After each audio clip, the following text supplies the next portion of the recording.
Superstars, it's so good to see you again today. I'm Ava. I'm Caden, and this month we're talking about integrity, how we can choose to be truthful in whatever we say and do. Yes, we're calling this theme Driven, and we're looking at how what's inside us matters most. In Proverbs chapter 10, verse 9, it says, "Anyone who lives without blame walks safely, but anyone who takes a crooked path will get caught." So this month, we're considering what it means to live blame-free and avoid the crooked path.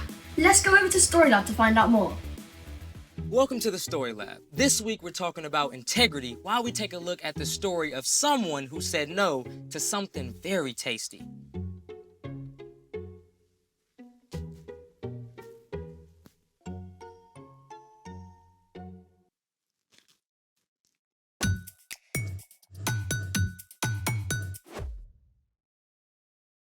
Hey, I'm Carter. And I'm Zeke. We're talking about integrity, which is choosing to be truthful in whatever you say and do.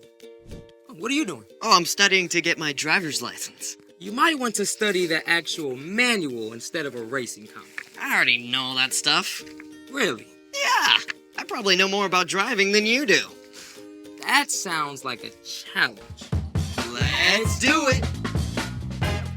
It's time to play Driver's License Dry Run. Dry run? Like a practice test for the real thing. Round 1. How much faster than the posted speed limit can you drive on the highway? Oh, I know this. You can go as fast as you want as long as someone else is driving faster. That is incorrect. It is never legal to go faster than the posted speed limit. That is the correct answer. Yes. Okay, ask another one. I've got this. Round 2. When is it okay to drive past a stop sign without stopping? Oh, if you're late for school and you don't see anyone coming. That is incorrect. It is never okay to drive through a stop sign without stopping. That is the correct answer. Come on, these are trick questions, obviously. Actually, these are pretty basic. Double points for the next one. All or nothing. Okay. Welcome to the bonus round for double the points. When do you need to wear a seatbelt? When your parents tell you to. That is incorrect. Every time you're in the car. That is correct, and we have a winner. Well, you should put on your seatbelt when your parents tell you to. Yeah, but they shouldn't have to tell you to do it. Fine, you win. I'll study. Good. Hey, that's my snack. Speaking of snacks, it's time for The story before the story. Today, we're in the Old Testament, the book of Daniel. God had a plan to bless the whole world through one family, the Israelites. But God's people kept turning away from God. It seemed every good king who led the people to follow God's laws was followed by a foolish king who led the people to do terrible, wrong things. At last, God's people were attacked by Nebuchadnezzar, the king of Babylon, which is where our story starts. Take it away. Hey everyone, I'm Brian. Over and over, the kings who led God's people turned away from God. Finally, they were conquered by King Nebuchadnezzar of Babylon. I hereby declare you're under the rule of King Nebuchadnezzar. The Babylonians took treasure from God's temple. Our God will love these. They also captured many of God's people and marched them across 500 miles of wild desert to Babylon. There, King Nebuchadnezzar gave orders to his chief official, Ashpenaz. Oh, Ashpenaz, bring me some of the Israelites to train and serve in my palace. They must be strong, intelligent, handsome, and able to adapt to life in Babylon. 4 of these young men were Daniel, Hananiah, Mishael, and Azariah. Teach them our language and our literature. I must have the best and the brightest. The chosen young men were to go through 3 years of training and eat food from the king's own table. King Nebuchadnezzar was determined to shape everything they would think, say, and do so they could serve in his palace. The first thing the chief official did was to change their names. Name? Mishael? I'm going to call you Meshach. Meshach is really close to Mishael, so... Next. Name? Hananiah. Shadrach. That's not even close. Next. Azariah. Abednego. Next. Daniel. Belteshazzar. Can you spell that for me? Next. The four young men faced their next challenge at mealtime. They were given the same luxurious food and drink that the king himself ate. But God made it clear to Daniel and his friends that it was wrong to eat the king's food.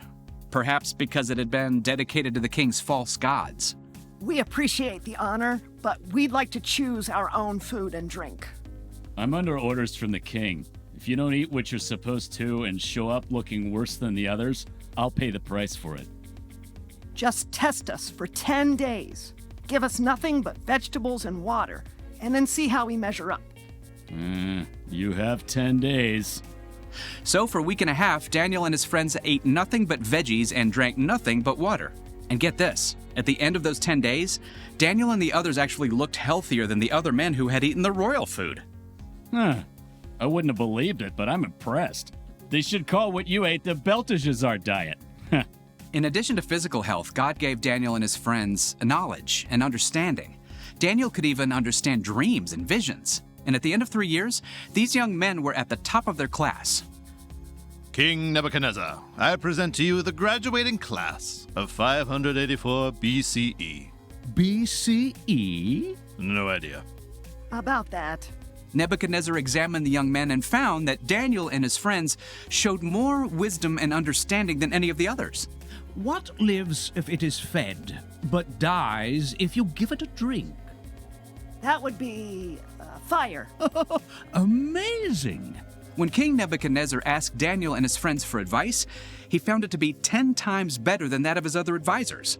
He gave the young men important roles, and they served him for many years. The end. Wow. Daniel and his friends were ripped away from everything they knew. And then asked to do something they knew wasn't right. Yeah, that must have been some serious pressure, you know? But they still chose to honor God. So, what's our part in the story? Well, Daniel and his friends made a choice to do the right thing, even when they were in a brand new place where it would have been a lot easier to just go with the flow. It can be super hard not to just do what everyone else is doing. Even when we know it's not right. Yeah, you'll often have a chance to make a choice between what's easy and what's right. You might be hanging out with friends who want to watch a movie you know your parents would say no to. It would be super easy to just go along with it and watch it anyway. But you can choose to make a stand and not watch, even if your friends do. Or you might be taking a test that's super important to your grade. And if you just glance over, you could check your answers on a neighbor's paper. You can choose to keep your eyes on your own work, even if it's hard. Yeah, doing the right thing can be tough sometimes, but when you follow Jesus, God sends the Holy Spirit to be with you. Anytime you're struggling to do the right thing, you can ask God for help. Then you can make a wise choice, no matter where you are. Just like Daniel and his friends, you can stand up to stand out. Stand up to stand out. I like that. Yeah, pretty good, isn't it? Yeah. You got it. See you next time. So, here's the thing. Do what's right wherever you are. Want me to help you study? That'd be great. So maybe cookies aren't exactly wrong, but after 2, there might be a wiser choice.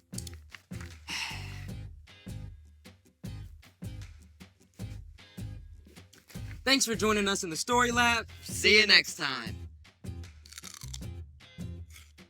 You gonna have one? Go on. No, go on, take a bite. I don't want one, though. Go ahead. I took one. It's healthy, right?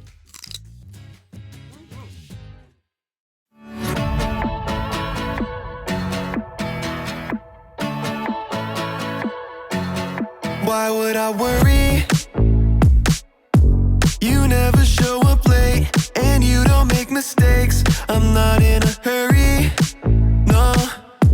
I'm walking at your pace, 'cause you showed a better way. In the night, I won't be afraid.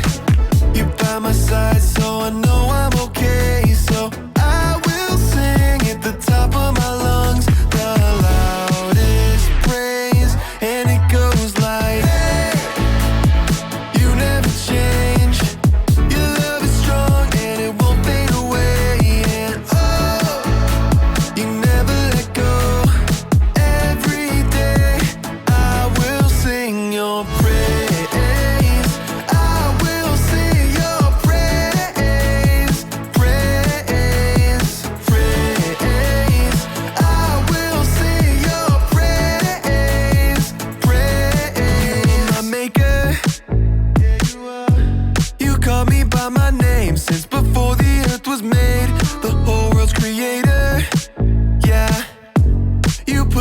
stars in space and the smile on my face. In the night, I won't be afraid. You're by my side, so I know I'm okay. So I will sing at the top of my lungs, the loudest praise, and it goes like, hey, you never change.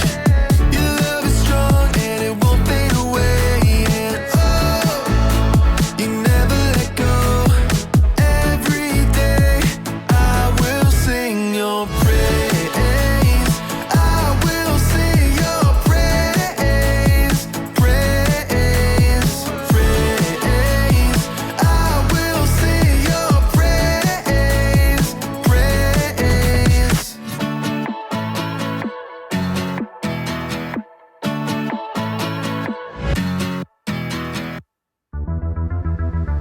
That was awesome! We hope you enjoyed Story Lab and the worship song too.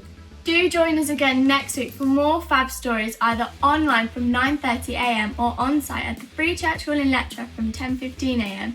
Have a great week, and remember, you were born to shine. Bye!